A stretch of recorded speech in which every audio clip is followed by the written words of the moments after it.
خالی ہے تاکہ وہ چیز جو آپ کو ہم نے اوپر بیان کی ہے اس سے کوئی چیز باقی نہ رہ جائے. استکملہ اور استتمہ کو بھی بیان کر دیں تاکہ مفہوم میں کلی اور جزئی واضح ہو جائے. بیان کر رہے ہیں کہ لا یجب ان تکون افراد الکلیہ موجودۃ فعلا. کہتے ہیں ضروری اور واجب نہیں ہے، لازم نہیں ہے کہ کلی کے تمام افراد فعلاً بالفعل موجود ہوں، وجود رکھتے ہوں. جیسا کہ پہلے بیان کیا کہ انسان کا جو مفہوم کلی ہے لازم نہیں ہے کہ انسان کا مفہوم فقط انہی عناوی مصادیق کے ساتھ خاص ہو کہ جو خارج میں بالفعل موجود ہیں، بلکہ یہ ایک ایسا عنوان ہے کہ تمام موجود افراد پر بھی صادق آتا ہے اور ان افراد پہ بھی صادق آتا ہے کہ جو اس صلاحیت رکھتے ہیں کہ بعد میں موجود ہوں اور ان پر یہ عنوان صادق آ جائے. فقط يتصور العقل مفهوما كليا صالحا للانطباق على اكثر من واحد من دون ان ينتزع من جزئيات موجودة بالفعل. کہتے ہیں کہ یہ جو ہم نے بیان کیا ہے کہ کلی کے افراد کا بالفعل موجود ہونا واجب اور لازم نہیں ہے، بس عقل جو ہے تصور کرتی ہے مفہوم کلی کو، عقل جو ہے اس مفہوم کلی کو جو ہے درک کرتی ہے، تصور کرتی ہے، اور وہ مفہوم کلی جو ہے یہ صلاحیت رکھتا ہے کہ وہ ایک سے زیادہ پر صادق آئے. مفہوم میں یہ صلاحیت ہے کہ وہ ایک سے زیادہ پر صادق آ سکتا ہے. مفہوم میں تنگی نہیں ہے، یا مفہوم میں جو ہے یہ نہیں ہے کہ محدودیت ہو، بلکہ مفہوم صلاحیت رکھتا ہے کہ وہ مفہوم ایک سے زیادہ پر صادق آئے، خواہ ایک سے زیادہ بالفعل موجود ہوں یا موجود نہ ہوں. من دون ان ينتزعه من جزئیات موجودۃ بالفعل، بغیر اس کے کہ جو جزیات بالفعل موجود ہیں اس سے اس مفہوم کو انتزاع کیا جائے. ممکن ہے کہ مفہوم کو ان موجود جزیات سے انتزاع کیا جائے، لیکن وہ مفہوم عقلاً ایسا ہے کہ ان موجود جزیات سے منتزع ہونے کے بعد فقط انہی کے ساتھ محدود اور محصور نہیں ہے، بلکہ دوسری موجودات پر بھی صادق آتا ہے. یعنی اجمال اور تفصیل کا فرق ہے. دور لازم نہیں آتا ہے کہ ہم جو ہیں کہیں کہ یہ مفہوم کلی جو ہے انہی جزیات سے حاصل ہوا ہے اور انہی سے منتزع ہوا ہے اور انہی پر صادق آتا ہے. ایسا نہیں ہے. اگر ایسا ہو جائے تو اس مفہوم کا سمجھنا ان جزیات کے سمجھنے پر محصور ہو جائے گا، اور ان جزیات کا سمجھنا اس مفہوم کلی کے سمجھنے پر ہو جائے گا. بلکہ اس مفہوم کو اگرچہ ان موجود جزیات سے ہی اخذ کیا ہو، کہ لازم نہیں ہے کہ جیسے پہلے بیان کیا کہ جزیات موجودہ سے کرے، لیکن اگر فرض مثلا ان موجودات جزیہ سے جو بالفعل میں موجود ہیں اس مفہوم کو انتزاع کیا ہے، تو یہ انتزاع کیا ہوا مفہوم ایسا نہیں ہے کہ فقط انہی پر صادق آئے، ان کے علاوہ کسی پر صادق نہ آئے، بلکہ اجمالاً اس مفہوم کو ان سے انتزاع کیا ہے، لیکن بالتفصیل یہی مفہوم ان موجودات پر کہ جو بالفعل موجود نہیں ان پر بھی صادق آئے گا. وَإِنَّمَا يُفْرَضُ لَهُ جُزْيَاتٌ، اور صرف ایسا ہے کہ فرض کیا گیا ہے اس مفہوم کے لیے ایسی جزیات کو يَصِحُ صِدْقُهُ عَلَيْهَا، کہ جن پر اس مفہوم کا صادقانہ صحیح ہے، خواہ وہ بالفعل موجود ہوں یا بالفعل موجود نہ ہوں. بلکہ فرض یہ کیا گیا ہے کہ یہ جزیات جو ہے کہ فرض یہ کیا گیا ہے کہ یہ جزیات ایسی ہیں کہ یسے ہو صدقہ علیہا، کہ اس مفہوم کا ان پر صادقانہ صحیح ہے. بل قد یمتنع وجود، بلکہ کبھی تو ایسا بھی ہوتا ہے کہ ممکن ہے کہ کوئی وجود ہی نہ ہو، بلکہ ممکن ہو سکتا ہے قد یمتنع وجود حتی فرد واحد لہو، یا حتی فرد واحد لہو، اگر حتی کو حرف جر کے طور پر لے کہ قد یمتنع وجود، کبھی تو اس کا وجود ہی ممتنع ہوتا ہے، یعنی مفہوم کلی ہوتا ہے لیکن مفہوم کلی کا مصداق جو خارج میں وجود رکھتا ہو وہ نہیں ہوتا. قد یمتنع وجود، کہ اس کا وجود ممتنع ہوتا ہے، حتی فرد واحد لہو، حتیٰ کہ ایک فرد کا بھی اس کا وجود نہیں ہوتا کہ اس مفہوم کے لیے کوئی ایک فرد بھی وجود رکھتا ہو. مثل مفہوم شریک الباری، جیسے باری تعالیٰ کا اللہ تعالیٰ کے شریک کا، شریک واجب الوجود کا مفہوم ہے. مفہوم کلی ہے لیکن اس مفہوم کا مصداق ایک بھی نہیں ہے. کوئی ایسی شے، ایسی چیز نہیں ہے کہ جو باری تعالیٰ کا شریک قرار پائے، واجب الوجود کا شریک ہو. یا اسی طرح سے وہ مفہوم اجتماعی نقیضین، اجتماعی نقیضین کا مفہوم، یعنی نقیضین کا جمع ہونا جو کہ محال ہے، لیکن مفہوم ایسا ہے کہ جو تصور کیا جا سکتا ہے کہ نقیضین جمع ہو جائیں. اور مفہوم بھی مفہوم کلی ہے، جزئی نہیں ہے، لیکن اس کے باوجود کہ مفہوم کلی ہے، اس کا خارج میں مصداق ایک بھی نہیں ہے کہ اجتماعی نقیضین کا مصداق ہو، کیونکہ النقیضین لا یجتمعان، دو نقیض جمع نہیں ہوتی، ممکن نہیں ہے کہ جمع ہو، لیکن یہ ہے کہ یہ عدم امکان اجتماع جو ہے یہ خارج میں ہے۔ عقل جو ہے اجتماع کو محال تصور نہیں کرتی۔ ولا یضر ذلک فی کلیتہ، اور کہتے ہیں یہ جو ہے کسی ایک فرد کے ابھی موجود نہ ہونا یا ممتنع الوجود ہونا ایک فرد کا بھی، یہ چیز جو ہے یہ اس کلی کی کلیت میں کوئی ضرر نہیں پہنچاتی۔ ولا یضر ذلک، اور یہ چیز جو ہے نہیں عدم امتناع وجود واحد، ایک وجود کا بھی نہ ہونا، ممتنع ہونا، لا یضر، یہ ضرر نہیں پہنچاتا فی کلیت ہی، یعنی فی کلیت الکلی، کلی کی کلیت میں، یا اس مفہوم کی جو کلی رکھتی ہے اس مفہوم کی کلیت میں کوئی ضرر نہیں پہنچاتا۔ وقد لا یوجد له الا فرد واحد، اور کبھی ایسا ہوتا ہے کہ اس کلی کے لیے، اس مفہوم کے لیے کہ جو کثیرین پر صادق آتا ہے، اکثر پر صادق آنا اس کا ممتنع نہیں ہے، لا یوجد له، نہیں ہوتا اس مفہوم کے لیے الا فرد واحد، مگر یہ کہ ایک ہی فرد، یعنی باری تعالیٰ کا خداوند متعال کا جو وجود ہے، یا واجب الوجود کا جو وجود ہے وہ فقط ایک ہی وجود ہے جو اسی کے ساتھ خاص ہے، اور اس کا کوئی غیر اس وجوب کے ساتھ جو ہے وجود نہیں رکھتا۔ وقد لا یوجد له الا فرد واحد، اور کبھی ایسا ہوتا ہے کہ اس کلی کے لیے موجود نہیں ہوتا مگر یہ کہ ایک ہی فرد، فقط فرد واحد ہوتا ہے۔ وَيَمْتَنَ وجود غیر، اور اس کے علاوہ کسی غیر کا وجود ممتنع ہوتا ہے، لیکن ممتنع جو ہوتا ہے عقلاً ممتنع ہوتا ہے یا مصداقاً ممتنع ہوتا ہے، تو کہتے ہیں نا عقلاً تو نہیں، کیونکہ مفہوم کلی ہے، عقل جو ہے محال نہیں سمجھتی، لیکن جو ہے مصداق اور خارج کے طور پر کسی اور وجود کا ہونا ممتنع اور محال ہے۔ مثل مفہوم واجب الوجود، جیسے واجب الوجود کا مفہوم، کہتے ہیں کیوں یہ جزئی مفہوم نہیں ہے اور کلی ہے، کہتے ہیں کہ یہ ہم نے پیچھے بیان کر دیا ہے، لیکن اس کے علاوہ واجب الوجود ذات باری تعالیٰ کے علاوہ کوئی اور اس واجب الوجود کے عنوان کے ساتھ جو ہے نہیں ہو سکتا، لقیام البرہان علی ذالک، کیونکہ ہم نے جو ہے اس پر جو ہے استدلال ہو چکا ہے، کیونکہ اس پر برہان اور استدلال قائم ہو چکا ہے کہ اللہ تعالیٰ کے علاوہ کوئی اور واجب الوجود کا عنوان نہیں رکھتا، اس کا مصداق فقط وہی ہے۔ وَلَكِنَّ الْعَقْلَ لَا يَمْنَعُ مِنْ فَرْضِ أَفْرَادٍ لَوْ وُجِدَتْ لَصَدَقَ عَلَيْهَا هَذَا الْمَفْهُومُ، لیکن کہتے ہیں اس کے باوجود کہ برہان اور استدلال اس پر قائم ہو چکا ہے کہ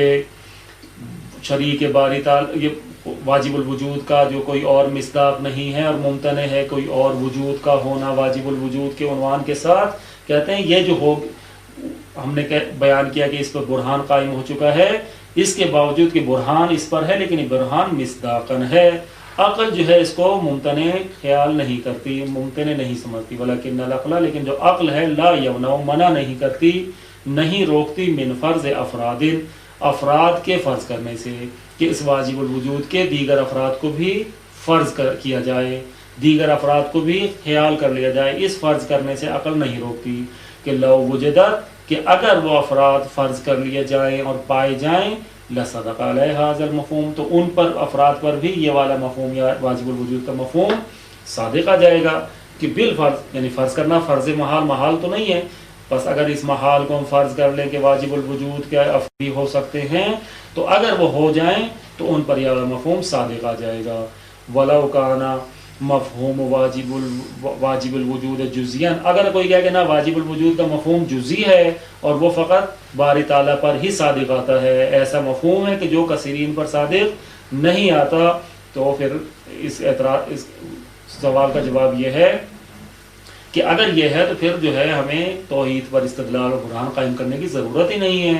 تو پھر جو ہے لا الہ الا اللہ میں لا الہ کا کہنے کی ضرورت ہی نہیں ہے، باقی معبودوں کی نفی کرنے کی ضرورت ہی نہیں ہے۔ کیوں؟ کیونکہ واجب الوجود کا عنوان آپ کے کہنے کے مطابق جزئی ہے، اور جزئی جب ہے تو اس کا مصداق فقط خداوند متعال کی ذات ہے۔ جب خداوند متعال کی ذات ہے اور ایسا مفہوم ہے جو ایک سے زیادہ پر صادق نہیں آتا، تو پھر آپ باقی معبودوں کی نفی کس طرح کر رہے ہیں؟ لا الہ میں بھی پہلے نفی ہے، پھر الا اللہ کہہ کر اس بات ہے واجب الوجود کا، کہ یعنی پہلے دوسرے ان موجود الہوں کی کہ جن کو بعض لوگوں نے الہ تصور کیا ہے ان کی نفی ہے، پھر جو ہے خداوند متعال کے واجب الوجود ہونے کا اس بات ہے۔ اگر آپ کہیں کہ یہ واجب الوجود ہے ہی جزئی تو پھر اصلاً اس کلمے کا، اس لا الہ کا انکار کا کوئی معنی نہیں رہ جاتا۔ وَلَوْ كَانَ مَفْهُومُ واجب الوجود جزئیًا، کہتے ہیں اگر واجب الوجود کا مفہوم جزئی ہو جائے، لَمَا كَانَتْ حاجت الی البرہان علی توحید، تو پھر توحید پر کوئی برہان استدلال قائم کرنے کی کوئی حاجت و ضرورت نہیں رہتی۔ کیوں؟ کیونکہ دوسروں کی کو آپ نے شامل ہی نہیں کیا کہ ان کی نفی کریں، دوسرے اس توحید میں شامل ہیں ہی نہیں، ایک ہی ہے، ایک کے علاوہ کوئی ہے نہیں کہ جس کی آپ نفی کریں۔ وَكَفَى نَفْسُ تَصَوُّرِ مَفْهُومِهِ لِنَفْيِ وُقُوعِ الشِّرْكَةِ فِيهِ، اور کافی ہے اسی مفہوم کا تصور کرنا کہ جس کو آپ نے جزئی قرار دیا ہے۔ مثلا واجب الوجود کے مفہوم کو جب آپ نے جزئی مثلا قرار دے دیا ہے تو کافی ہے نفس و تصور مفہوم ہی، اسی مفہوم کا یعنی واجب الوجود کے مفہوم کا تصور کرنا، خود اس کے مفہوم کا تصور کریں، لنفی وقوع شرکت بھی ہے۔ کیوں؟ کیونکہ آپ نے اس میں شرکت کے واقع ہونے کی نفی کر دی، آپ نے کہا کوئی اور شریک ہے نہیں، جزئی مفہوم ہے، اور جب جزئی مفہوم ہے تو اس میں کوئی اور شریک نہیں ہے، وہ ہے ہی ایسا مفہوم کہ جو ایک سے زیادہ پر صادق نہیں آتا۔ وعلیہ، اور اس بنا پر فحاظ انحصارو، کہتے ہیں بس اس بنا پر کہ جب مفہوم کلی ہے، اور یہ جو ہم نے کہا کہ واجب الوجود کا عنوان فقط ایک پر صادق آتا ہے، باوجود ہی کہ عقل اس کو ایک سے زیادہ پر صادق آنے کو ممتنع شمار نہیں کرتی، منع نہیں کرتی، نہیں روکتی۔ وعلیہ، کہتے ہیں اس بنا پر جو ہم نے کہا ہے سارا یہ بیان، فَهَذَا الْإِنْحِصَارُ فِي فَرْدٍ وَاحِدٍ إِنَّمَا جَاءَ مِنْ قِبَلِ أَمْرٍ خَارِجٍ عَنْ نَفْسِ الْمَفْهُومِ، کہتے ہیں یہ جو انحصار ہے واجب الوجود کے مفہوم کلی کا ایک فرد واحد میں، کہ خارج میں مصداقاً فقط ایک فرد واحد ذات باری تعالیٰ ہی پر یہ واجب الوجود کا عنوان صادق آتا ہے، اور منحصر ہے یہ واجب الوجود کا عنوان خداوند متعال کی ذات میں، تو یہ انحصار جو ایک فرد واحد میں، یہ اس لحاظ سے نہیں ہے کہ مفہوم میں وسعت اور گسترش نہیں ہے، بلکہ مفہوم میں یہ وسعت ہے، یہ صلاحیت ہے کہ وہ صادق آئے، بلکہ یہ جو انحصار ہے یہ ایک دوسرے امر کی وجہ سے آیا ہے کہ جو اس نفس مفہوم کلی سے خارج ہے، اور وہ یہ ہے کہ جب ایک سے زیادہ واجب الوجود ہوں گے تو کائنات کا نظام نہیں چل سکتا۔ لَوْ كَانَ فِيهِمَا آلِهَةً إِلَّا اللَّهُ لَفَسَدَتَا، اگر اس میں جو ہے اللہ کے علاوہ دیگر معبود ہوتے زمین و آسمان میں تو یہ دونوں فاسد ہو جاتے، دونوں میں بگاڑ پیدا ہو جاتا۔ اس لیے کہ اللہ تعالیٰ نے خود بیان فرمایا قرآن مجید میں اس آیت کا کہ اس میں کہ یہ جو ہے ایک ذات کی اور ایک ہستی کی آفرینش ہے، زمین و آسمان کا نظام کا بننا اور چلنا۔ یہ جو نظام کائنات چل رہا ہے، اگر یہ دو واجب الوجود کے ہاتھ میں ہو اور دونوں یکساں اور برابر طور پر اس کو چلا رہے ہوں تو نظام کائنات اس نظم کے ساتھ نہیں چل سکتا، کیونکہ جب دو ہیں اور دونوں مستقل ہیں تو ہو نہیں سکتا کہ دونوں ایک طرح سے کائنات کے نظام کو چلائیں۔ اگر دو مستقل نہیں ہیں تو پھر دو نہیں ہیں، پھر ایک ہی ہے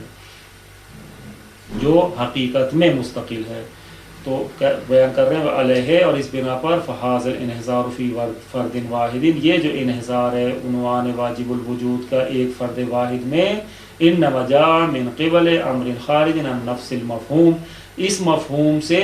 ایک خارج امر کی طرف سے آیا ہے۔ خارج امر یہی ہے کہ کائنات کا نظام اور دنیا کا نظام اور جتنے بھی انبیاء آئے سب نے ایک ہی جو ہے ہستی کی اور ایک ہی خدا کی طرف دعوت دی ہے۔ اگر کوئی اور خدا ہوتا تو نظام کائنات کو چلانے کے لیے یہ نظام کو بھی چلاتا اور اپنی طرف سے نمائندے بھی انسان کی ہدایت کے لیے بھیجتا۔ لا ان نفس المفہوم یمتنع صدقہ علی افراد کثیرۃ، کہتے ہیں یہ جو انحصار آیا ہے یہ ایک امر خارج کی وجہ سے جو اس مفہوم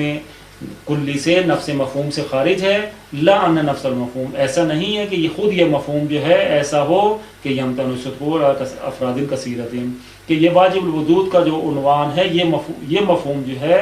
یہ مفہوم ایسا نہیں ہے کہ اس کا جو ہے اب زیادہ افراد پر صادقانہ ممتنع ہو، یعنی خود اس مفہوم میں یہ نہیں ہے کہ رکاوٹ ہے یا تنگی ہے کہ یہ ایک سے زیادہ پر صادق نہیں آتا، بلکہ یہ جو انحصار ہے یہ مفہوم سے ہٹ کر کسی اور امر کی وجہ سے، خارجی امر کی وجہ سے آیا ہے۔ اذن پس اس وقت جو ہے میں مقتضی حاصل بیان، اس بیان کے تقاضے کے مطابق. اس بیان کو جو ہم نے بیان کیا ہے کہ یہ جو کلی ہے اس کے تمام افراد کا بالفعل ہونا بھی ضروری نہیں ہے، اور اس کے تمام افراد کا اس طرح سے ہونا کہ خارج میں افراد متعدد ہوں یہ بھی ضرور نہیں، بلکہ ممکن ہے خارج میں کوئی بھی فرد نہ ہو لیکن مفہوم کلی ہو، یا خارج میں فقط ایک فرد ہو اور اس کے علاوہ کوئی اور اس کا مصداق نہ ہو لیکن مفہوم پھر بھی کلی ہو. تو کہتے ہیں کہ مقتضی ھذا البیان، اس بیان کے تقاضے کے مطابق لا بد من اضافت قید، ایک قید کا اضافہ کرنا تعریف جزئی اور کلی میں ضروری ہے، لازم ہے، لا بد ضروری ہے، من اضافت قید، ایک قید کا زیادہ کرنا، اضافہ کرنا، ولو بالفرض، اس ولو بالفرض کی قید کو تعریف کلی اور جزئی دونوں میں اضافہ کر دیں، فی کہ من اضافت قید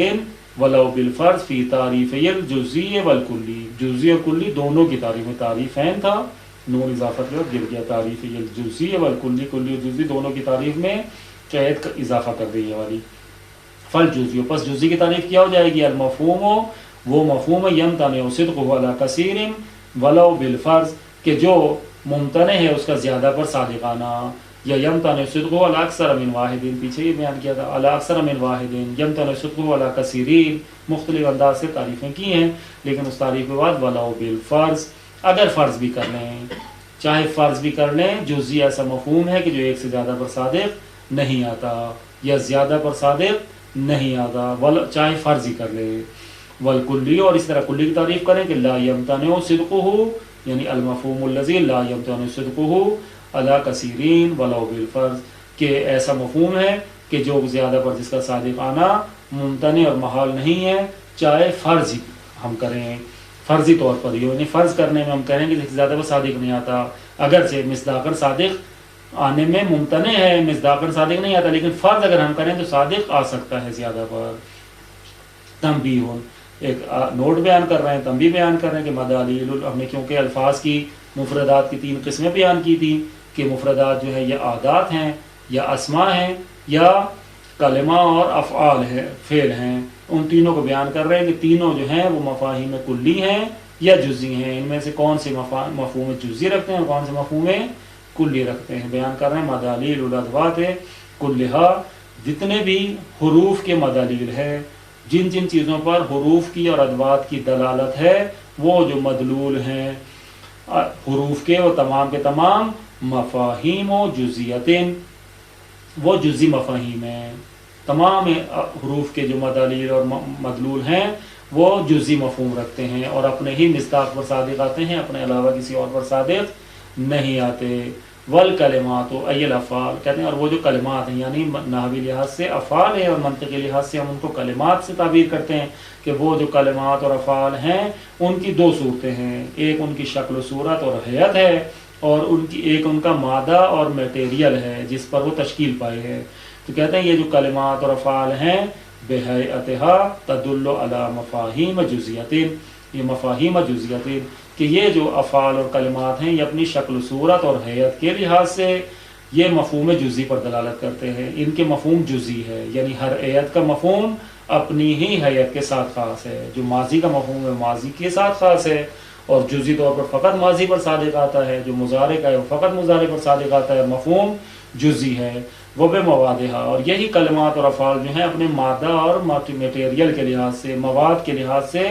علی مفاہیم کلیتین دلالت کرتے ہیں کلی مفاہیم پر، خواہ کتبہ ہو، یکتب ہو، کاتب ہو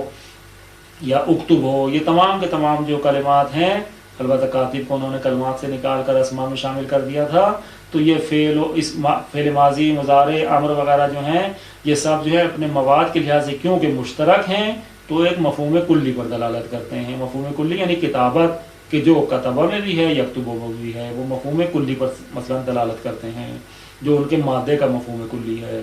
اما الاسماء، بہرحال جو تیسری قسم ہے مفردات کی وہ اسماء ہیں. اسماء کی بھی جو 2 صورتیں ہیں، بعض اسماء جو ہیں وہ کلی ہیں اور بعض اسماء مفہوم جزئی رکھتے ہیں. کہتے ہیں اما الاسماء، بہرحال جو اسماء ہیں فمدالیلھا تختلف، ان کے مدالیل اسماء کے مختلف ہیں، اختلاف رکھتے ہیں. فقط تکون کلیتاً، کبھی تو وہ جو ہے مفاہیم اسماء جو ہیں وہ کلی ہوتے ہیں، کا اسماء الاجناس، جیسے اسم جنس، جتنے بھی اسم جنس ہیں اسماء اجناس ہیں، جیسے حیوان حجر، شجر، گندم، یہ جو اس میں جنس ہیں جو ان کی پوری جنس پر صادق آتے ہیں، یہ کسی ایک چیز مصداق کے ساتھ خاص نہیں ہے بلکہ کلی عنوان ہے جو سب پر صادق آتا ہے۔ مثلا ایک اس میں جنس مثلا ہم لے لیں گندم کہ جو تمام افراد گندم پر صادق آتا ہے۔ وقت تکونو جزیتاً، کبھی ایسا ہوتا ہے کہ یہی جو اسماء ہیں یہ جزی ہوتے ہیں، ان کے مفہوم جزی ہوتا ہے، کہ اسماء العلام، جیسے لوگوں کے نام زید و عمر و بکر، یہ جو علم شخص ہیں، اسماء اعلام ہیں، یہ مصادیق ان کے مصداق جزی ہیں، بس یہ مفاہیم کلی نہیں رکھتے بلکہ مفہوم بھی ان کا جزی ہے۔ وہ اسماء الاشارت والضمائر و نحوها، اسی طرح اس میں اشارہ، جیسے ہم نے کہا تھا کہ حاضل کتاب، اب حاضل کتاب جو کہہ دیں تو یہ کتاب مخصوص ہو جائے گی، اور یہ جو ہے مخصوص جب ہو جائے گی تو یہ جزی ہوگی، مصداق بھی جزی ہوگا، مفہوم بھی اس کا جزی ہی ہوگا۔ والضمائر، اس طرح ضمائر جتنے بھی ہیں، انتا، ہوا، ہم، ہیا، ہا، یہ ساری جتنے بھی ضمائر ہیں یہ سب جو ہے جزی ہیں۔ کیوں؟ کیونکہ ان ضمائر کا اشارہ بھی اسی شخص کی طرف ہے یا اسی چیز کی طرف ہے کہ جو جزی ہے، ورنہ ہوے، اور اسی طرح اور جو چیزیں ہو سکتی ہیں جو ان کے علاوہ ہیں وہ بھی جزی اس میں آئیں گی۔ اللہم صلی علی محمد و علی محمد۔